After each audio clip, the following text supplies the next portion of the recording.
بے شک کرنے والا میرا اللہ ہے. جی. اچھا, چونکہ آپ کی ریلیونٹ فیلڈ آئی ٹی ہے اور آپ اس کے خم و پیچ سے آگاہ ہیں, میں یہ ضرور پوچھنا چاہوں گا آئی ٹی کی فیلڈ میں, مطلب ڈیجٹس اور نمبرز کی فیلڈ میں, اور پھر یہ سارا کچھ جو سافٹ ویئر کے اوپر مبنی ہے, اس کی فیلڈ میں آپ نے خدا اور خدا کی ذات کو کتنا قریب پایا ہے, کیسے پہچانا ہے؟ اس میں کوئی افیکٹ ہوتا ہے یا پھر یہ جدید سائنس تو اس سے ماورا ہے؟ نہیں, بالکل ہے. دیکھیے, اللہ سبحانہ تعالیٰ کی ذات تو ہر چیز میں نظر آئے گی آپ کو. آپ کی سوچ کا فرق ہے. آپ اگر ڈھونڈنا چاہیں گے تو آپ کو ہر جگہ نظر آ جائے گا, نہ ڈھونڈنا چاہیں گے تو سامنے بھی آ جائے تو آپ نہیں مانیں گے. جو آپ صلی اللہ علیہ وسلم سے تقاضے کیے گئے تھے وہ یہی تھے نا. بنی اسرائیل کی بھی اگزامپل لے لیں تو انہوں نے بھی کیا کہا تھا موسیٰ علیہ السلام سے, اے موسیٰ ہمیں اللہ کو دکھا دو, ہم دیکھنا چاہتے ہیں, نہیں ہے تو آواز ہی سنوا دو. صحیح. اور پھر جب اللہ سبحانہ تعالیٰ نے اپنی تجلی ڈالی تو کیا وہ ایمان لے آئے تھے؟ نہیں لائے. تو یہ آپ کے اپنے اوپر ہے کہ جب آپ اللہ کو ڈھونڈنے چاہتے ہیں.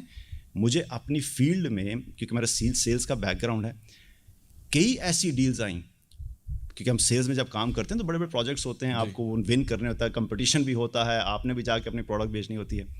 دیر ہیو بن ٹائمس کہ جب میں نے ایک پروجیکٹ پہ کام کیا, میں نے ساری اسٹریٹجی بالکل زبردست بنائی, سیل اسٹریٹجی بھی اچھی تھی, پروڈکٹ بھی ٹھیک تھی, پرائسنگ بھی ٹھیک تھی, کسٹمر بھی کہہ رہے تھے ہمیں آپ کی پروڈکٹ اچھی لگتی ہے, and I was very confident کہ مل جائے گا. 3, 4, 5 مہینے کی محنت کے بعد وہ پروجیکٹ ہم سے لوز ہو گیا. So I was like, کیا غلطی ہوئی, سب کچھ تو ٹھیک تھا. اور کئی دفعہ ایسے پروجیکٹس آئے جہاں پہ مجھے شروع سے پتا تھا کہ نہیں ہماری اسٹینڈنگ یہاں پہ اتنی اچھی نہیں ہے, لیکن پھر بھی بہرحال میں نے کام تو کرنا ہے, ہم نے کام کر لیا, لیکن اس لیول کا نہیں کیا, اور وہ سبحان اللہ ہمیں ایوارڈ ہو گئے. تو یہ بہت سارے ایسے فیزز. کیا فیکٹر تھا؟ توکل کا مسئلہ تھا اس میں. دیکھیے, ایک تو چیز یہ ہے کہ یہ بہت امپورٹنٹ چیز ہے کہ انسان کبھی کبھی ایگزیکٹلی پن پوائنٹ کر ہی نہیں سکتا. انسان صرف اپنے سوچ سے کو ریلیٹ کر رہا ہوتا ہے, جو ظاہر ہے اس کے سامنے, بس جو فورسین ہے چیزیں. کیونکہ بہت سی چیزیں جو کہ بلیک اینڈ وائٹ میں نہیں ہے. ایمانیات کا جو چیپٹر ہے ہمارا, اس کو تو آپ بلیک اینڈ وائٹ میں ایکسپلین کر ہی نہیں سکتے. آپ فرشتے کو لاجیکلی کیا ایکسپلین کریں گے؟ ایمان کا فرق ہی ہے نا, ہمارے کیا ایگزسٹ کرتا ہے, لیکن کوئی بڑے فرشتے کی شکل بناؤ تو وہ شیپ آپ کیا بنائیں گے؟ آپ زیادہ تر ان حدیث کا سہارا لیں گے جہاں پہ اللہ کے نبی صلی اللہ علیہ وسلم نے جبریل علیہ السلام کو جب پہلی دفعہ دیکھا آسمان پہ, تو دیکھا پورے آسمان پہ ہیں.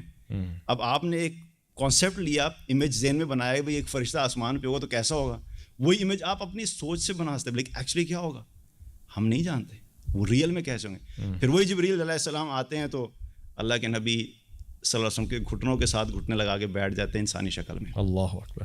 اب یہ چینجز جو ہو رہی ہیں یہ سب ایمانیات ہیں.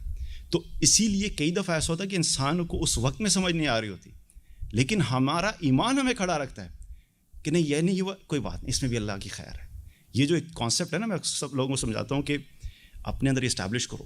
برے سے برا ہو گیا نا تمہارے ساتھ, یہ یقین رکھو, اپنے زبان سے الفاظ کہا کرو, نہیں اس میں بھی اللہ کی بہتری ہوگی. یہ وہ چیز ہے جو انسان کو انٹرنلی پازیٹیو اسٹرینتھ دیتی ہے. جبکہ آپ کو ہر چیز اپنے پلاننگ اور اپنی سوچ اور اپنی ایکسپیکٹیشن کے اگینسٹ ہوتی نظر آ رہی ہوتی ہے, اس میں بھی انسان کو یہ چیز کھڑی رکھتی ہے کہ اگر یہ نہیں ہوا تو اس میں اللہ کی کوئی بہتری تھی, اسی لیے نہیں ہوا. صحیح. یہ چیز بہت امپورٹنٹ ہے کہ اپنے اندر اس چیز کو اسٹیبلش کیا جائے.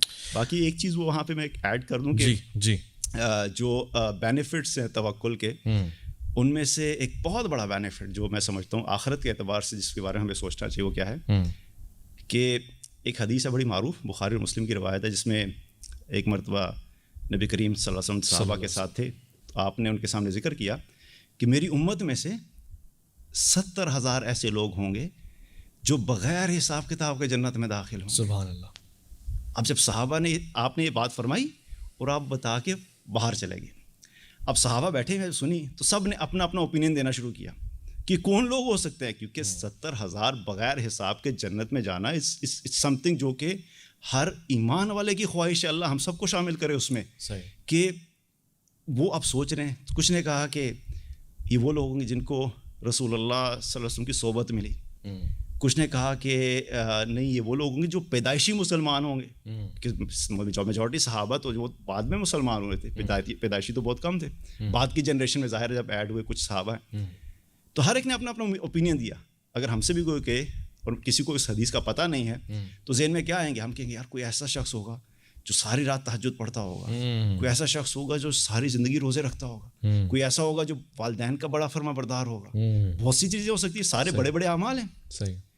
تو صحابہ نے بھی کیا. اتنے میں آپ صلی اللہ علیہ وسلم واپس سینٹر ہوئے اور آپ نے دیکھا کہ صحابہ آپس میں بحث کر رہے ہیں. آپ نے پوچھا کس بات پہ بحث کر رہے ہو؟ تو انہوں نے پھر سارا بتایا کہ یا رسول اللہ آپ یہ بتا کے گئے تھے, ہم یہ ڈسکس کر رہے ہیں کہ کون لوگ ہوں گے. پھر آپ نے فرمایا, وہ چیزیں بتائیں وہ کون لوگ ہوں گے. آپ نے فرمایا یہ وہ لوگ ہوں گے جو کہ جو ہے پورے شگون نہیں لیتے, جو جھاڑ پھونک نہیں کرتے, اور جو اللہ پہ بھروسہ کرتے ہیں, جو اللہ پہ بھروسہ کرتے ہیں. 70,000 وہ ہیں جو آپ نے نماز کا ذکر نہیں کیا, روزے کا ذکر نہیں کیا, اذکار کا ذکر نہیں کیا, قرآن کی تلاوت کا ذکر نہیں کیا. یہ سب اعمال امپورٹنٹ ہیں, لیکن اللہ پہ بھروسے کی آپ اہمیت دیکھیے. یہ وہ عمل ہے جو کہ ان لوگوں کے اندر ہے جو یہ 70,000 بغیر حساب کتاب کے جنت میں داخل ہو رہے ہیں. اور اس کے پیچھے اگر آپ اس کو انڈرسٹینڈ کریں تو کیا ہے, جب انسان اللہ پہ کلی طور پہ توکل کی وہ حق جو ہے اس پہ پہنچ جاتا ہے تو وہ پھر ہر شرک سے آزاد ہو جاتا ہے. بھائی سبحان اللہ, سبحان اللہ. اور اس کے ساتھ ساتھ میں پوچھ رہا ہوں کہ حدیث میں ایک اور جگہ پہ دم یا پانی پہ جسے کہتے ہیں درود پڑھ کے پھونکنا, یا اس کی تو ریفرنسز ملتے ہیں. جی. مگر ایک ہوتا ہے اعتبار کرنا کہ جی پھونکے گا اور سب کچھ اسی کے ذریعے ہو جائے گا, جس کو آپ نے اشارہ کیا کہ وہ لوگ اس فہرست میں آتے ہیں. جی بالکل. وہ بیسیکلی جھاڑ پھونک سے مراد میجورٹی جو ہے وہ جو جادو والا اسپیکٹ ہے نا, جس کے بارے میں وہ ہے, وہ تعویذ گنڈوں پہ لگ جاتے ہیں. یہ وہ جو ہے ان چیز, کیونکہ اس میں ہوتا ہے کیا ہے, انسان سائیکولوجیکلی کیا کر رہا ہوتا ہے, اس کا یقین اس تعویذ پہ آ جاتا ہے. اس کو یہ بھی نہیں پتا ہوتا کہ اندر کیا لکھا ہوا ہے, لیکن بس اس کو یہ پتا ہے جی فلاں بابا جی نے مجھے ایک تعویذ بنا دیا, اندر اس نے پتہ نہیں کیا لکھا ہوا, کچھ پتہ نہیں, بس اب یہ تعویذ میں نے یہ سب ٹھیک ہو جائے گا. یہاں پہ کیا ہو گیا, یہاں پہ شرک کی آمیزش ہونا شروع ہو جاتی ہے. صحیح کہہ رہے ہیں. اسی لیے اس چیز کو آزاد کرنے کے لیے آج ہمارے نہ یہ جادوگروں کے پاس جاتے ہیں, نہ یہ نجومیوں کے پاس جاتے ہیں, نہ یہ سپرسٹیشنس پہ بلیو کرتے ہیں. کالی بلی گزر گئی, اب کیا ہوا جی, گاڑی کا راستہ چینج کر دو یار, کالی بلی گزری ہے. کالی بلی نے کیا کرنا ہے؟ صحیح بات ہے.